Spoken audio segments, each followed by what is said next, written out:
Hey, what's up? World Labs X Big Think X World Labs Hackathon in less than 24 hours. First off, thank God. I kid you not. When I first started planning this hackathon, I was really worried to give a number in terms of how many people were expecting to come. Because if we gave some big number and that many people didn't show up, it would look really bad for us, right? But if we gave a low number, would it even be worth the time on their end? Like if I had 10 people show up, like is that really worth 10 people and having an employee work with us for this whole hackathon? Not really. So I gave around like 30 to 40 just to be safe. Um, Fast forward, we did our promotion a bit late, a bit too close to the hackathon for me. And we're seeing a couple registrants. We saw like about 10, 15, 20, 30, looking good, right? Looking good. Maybe even like we got to like 40 at one point. But another thing I realized, because the registration was on Luma, right, which is like an event registration platform, for the actual communication of the day of, we would need Discord. And Discord, transferring the Luma registrants to Discord will present friction. And friction means effort from people. And effort is what people really fall off, right? So if we have maybe like right now 40 people on Luma, right? And we're going to get to them to Discord, it'll be an issue because like maybe 15 of those people don't actually go to the Discord, and 15 of those people are very likely not to show up on that day of the hackathon. So if we're expecting 40, we might only see 35, 25, right? So I was really worried about, but keep on fast forwarding, did some extra promo stuff. I kid you not, I kid you not. On the Luma right now, we have about 62 registrants. And then on the Discord, we have about 51 people who've actually gone from Luma to Discord. So it's a very good ratio. Very excited about that. Very grateful because I think it was one of my biggest worries with this. And people do seem interested. Like I keep on seeing registrations, and it's a bit of a worry for me because I'm expecting some level of fall off. J. Cole, I just realized. Some level of fall off. Um, from the people actually registered for the people who show up because that's just how the nature of hackathons and events and all that. So I'm hoping not everyone shows up, but if they do, we do have some wiggle room in terms of extra pro accounts that we can provide to the hackers or the registrants. So that's gonna be exciting. I do think just to shift gears a bit, I do think I can plan this better. This is my first hackathon, which also thank God because I've always been wanting to do a hackathon for a while now. But I do think I could have done some stuff better. I think when it comes to the precise details, like buying stuff like food and all that, I could have done that better. When it comes to promotion could have been done a bit ago. So far it doesn't seem to have hurt, but like if we were looking for maybe like 150 people or stuff like that, I wonder how that would have played out. So definitely do promotion more and do it more frequently and do it farther in advance.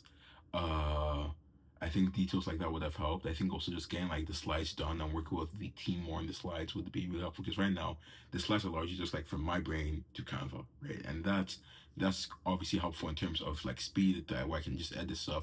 But in terms of actually getting done, like how to organize it, I think I have a very specific way of thinking. I can go into I can have like these tunnel visions for niche details, and sometimes I need people help me pull. I need help in pulling out from that. So I think working with the team more on the slides could have helped, but nothing too crazy there.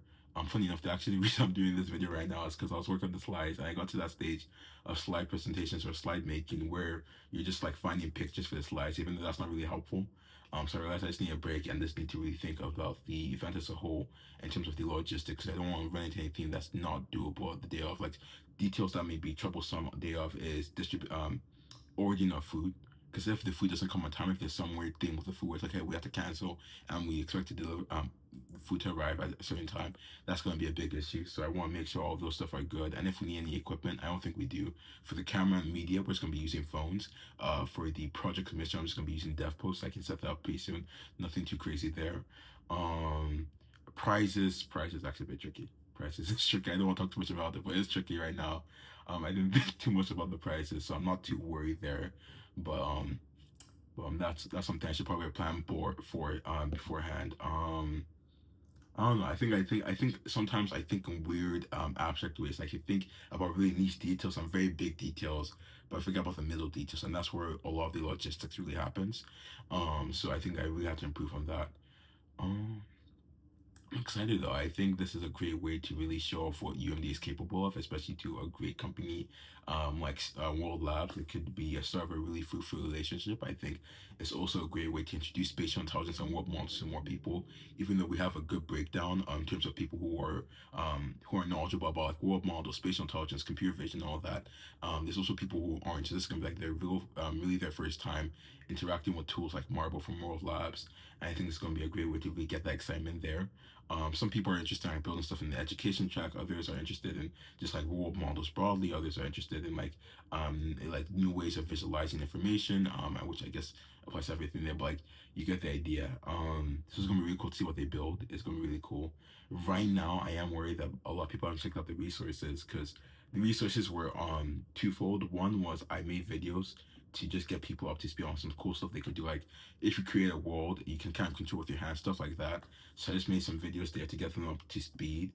Um, Notion also provided like their onboarding document. Like it's a full on, very in depth document, like in terms of stuff what you can do, how to work with certain tools. So that's gonna be really helpful. I really hope people check it out. I'm not too worried right now though, because like it's the day before the hackathon, and most people I imagine don't really prepare day before hackathon, like unless you're this guy. That was very corny, but still that was actually more corny. I remember a couple months years ago I said like that exact same line I think, and I didn't like it. I don't when I listen it back when I listen to it back again, I can't speak, like 6 months after, it was like the weirdest thing. I don't know. But point is, really hope that people use the resources eventually, because some effort was put into it. That's one, but also it really does help. It really does prevent people from reinventing the wheel, and that's one of my goals. Implicit goals for this hackathon is to make sure we can operate at the frontier of the how World Labs tools have been used right now, because there's no point in like just doing the same thing other people have done, right? Because like we know what's been done, we can just improve that. Why waste the same for 24 hours that someone else used? So I'm going to definitely work on that. Um, so I'm going to like imply that. I'm not going to say it out loud. I think it's a rude thing. I also think there's a flaw in the ideology, in that if I take away that innovation, that thought process, that brainstorming process from people, you lose value there. You also lose the onboarding of onto World Labs tools, really, and that may affect how people evaluate them, which is something we also want to give to the World Labs team in terms of feedback. So I can't really. I just had to like be more kind of wishy-washy with it. But if someone does ask for ideas, I won't give them ideas because it doesn't seem fair. But I will say check out the resources because I did provide inspiration from previous hackathons. I'm also not acting as a judge for this hackathon. I'm going to be more so of like the MC, the host, so helping out there. The judges are going to be right now. It's going to be the president, vice president, and the contact I have at World Labs. So it's going to be a team of three. I do think we should be able to get through the projects really fast. I don't think it's really anything crazy. Keep on saying a lot, but overall I'm excited. I'm really excited. I'm gonna take a shower because I didn't shower after the gym, so I'm gonna do that and then come back to this work, make sure all the slides are done, make sure all the logistics are done, and then just go from there. Besides that though, I have nothing else to say, so have a great day.